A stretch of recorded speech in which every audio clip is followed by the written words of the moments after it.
নিজের তৈরি আরসি বিমান নিয়ে আকাশে ওড়ার দুঃসাহসিক চিত্র দেখালেন তরুণ জুলহাস মোল্লা। পেশায় ইলেকট্রিক মিস্ত্রি জুলহাস ঘরে বসে বিমান বানিয়ে থেমে যাননি। নিজ উদ্যোগে রপ্ত করেছেন বিমান চালানোর মতো পেশাদার কাজ। আর এখন প্রশ্ন একটাই, কিভাবে সম্ভব হলো এই বিস্ময়?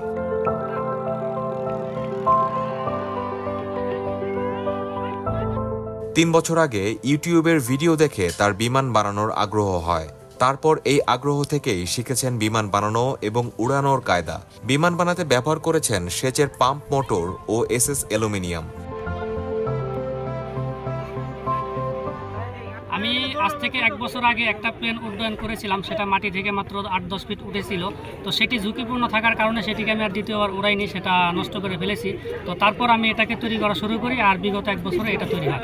আরসি প্লেন নিয়ে গবেষণা করতে করতে আল্ট্রালাইটের প্রতি অনেকটা জেনে যাই। তারপর আমি আল্ট্রালাইট নিয়ে গবেষণা করি, আর দীর্ঘ 4 বছর পর আমার এইটা আকাশে উড়ানো সম্ভব হয়। তো এটা আমি একটু আগে উড়িয়েও দেখিয়েছি, যেটা অনেক সুন্দরভাবে ব্যালেন্স হয়। প্রকৃতিতে অনেক বাতাস থাকার পরেও আমি এটাকে যথেষ্ট ব্যালেন্সভাবে উড়িয়ে দেখিয়েছি।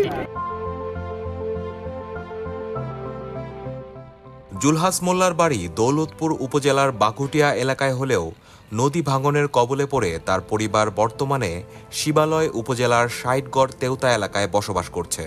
6 ভাই ও 2 বোনের মধ্যে জুলহাস পঞ্চম। 2014 সালে জিয়নপুর উচ্চ বিদ্যালয় থেকে এসএসসি পাশ করেন। তবে অর্থাভাবে পড়ালেখা আর চালিয়ে যেতে পারেননি। বর্তমানে ঢাকায় ইলেকট্রিক মিস্ত্রির কাজ করছেন 28 বছরের এই তরুণ। আর কোনো কাজ বাদ দেয়, ওই তো পড়াশোনা করে স্কুলে যায় আর আইসিয়া গেলে কাটি কুটি করে ওই সময় খাই মানে এইটা বানায় ওটা বানায়, এই আবিষ্কার দিচ্ছে। এই অক্টোসে মানে ম্যাট্রিক পাস করে বললাম, আর পরে বললাম না।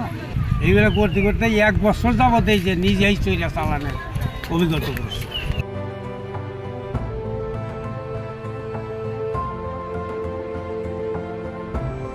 গবেষণা তো অনেক কিছু নিয়ে করা যায়। তো আমার চিন্তা আছে যে আমি সবচাইতে একটা ভালো জিনিস, যেটা কাজের জিনিস, সেটা নিয়ে গবেষণা করব। যেহেতু অন্য দেশের তুলনায় আমাদের দেশ অনেক পিছিয়ে আছে, যেখানে অন্য দেশ তাদের প্রতিদিনের কাজ করতে বিমান নিয়ে যায়, সেখানে বাংলাদেশের মানুষ বিমান মানে শুধু স্বপ্নকেই ভাবে, সেটা বাস্তবের রূপ পায় না। তো আমার আশা আছে আমি ভবিষ্যতে বাংলাদেশে আল্ট্রালাইটের অনুমতি এবং আল্ট্রালাইটের প্রচলন ঘটানোর ইচ্ছা আছে, যদি সরকার আমাকে সহযোগিতা করে।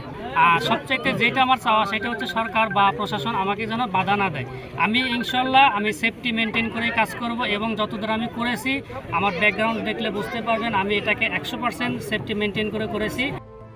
জুলহাসের বাবা জলিল মোল্লা দ্য ডেইলি স্টারকে বলেন, জুলহাস ছোটবেলা থেকে বিভিন্ন প্লাস্টিকের জিনিস কাটাকাটি করে কিছু একটা বানাতে চাইতো।